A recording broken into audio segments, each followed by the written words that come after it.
Anyway, hi. Late yesterday, I saw the movie Supergirl, which everybody had been saying was this piece of trash, so I went in with this extremely trashy expectation. So, imagine my shock when it wasn't completely terrible. Now, I will say this, the movie did have its flaws, and I'm gonna go over those. But before I do, I said a while back that I was also going to review Obsession and the final episode of the Amazing Digital Circus, and then never posted videos on those. There is a reason for that.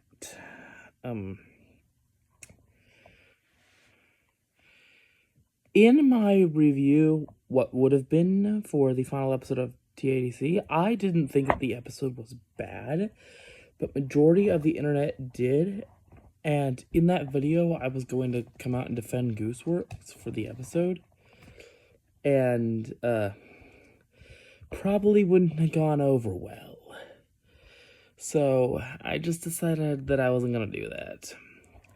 As for Obsession, if there's one thing that I've noticed in the past, I have to be very careful with how I word things. And, people really like to recontextualize what I say. And, I realized that my review could be taken as seeing the character of Bear in the movie, who, by the way, is the villain, as the good guy. And people might take what I say out of context and take it as, oh, I see him as the good guy because I'm just like him. There's obviously some deeper stuff to that I'll talk about another time. But anyway, to talk about Supergirl now. So, I'll say this. I feel like one reason why a lot of critics didn't like it is if you go into this expecting Superman 2, you're going to be disappointed because this is not Superman 2. This is more of a spin-off. This is, This takes place during the first Superman movie, but it shows, like, something that's happening with Supergirl. And, okay, so I'm not going to get into spoilers because I want this to be a non-spoiler review. But I will say, right off the bat, the lead actress, amazing. Like, I think her name's Millie Hitchcock. If they ever make a movie for Metroid, she needs to be Samus, because, like, But, aside from that note, yes, she was extremely good as Supergirl. I actually really liked her portrayal of the character. And, another thing that I liked was Jason Momoa's, I think his name's Lobo, the character. Yeah. I'll say this, my, one complaint that I did have with this movie is Lobo didn't get near enough screen time. But, the, main kind of bad guy of the movie was cool, though.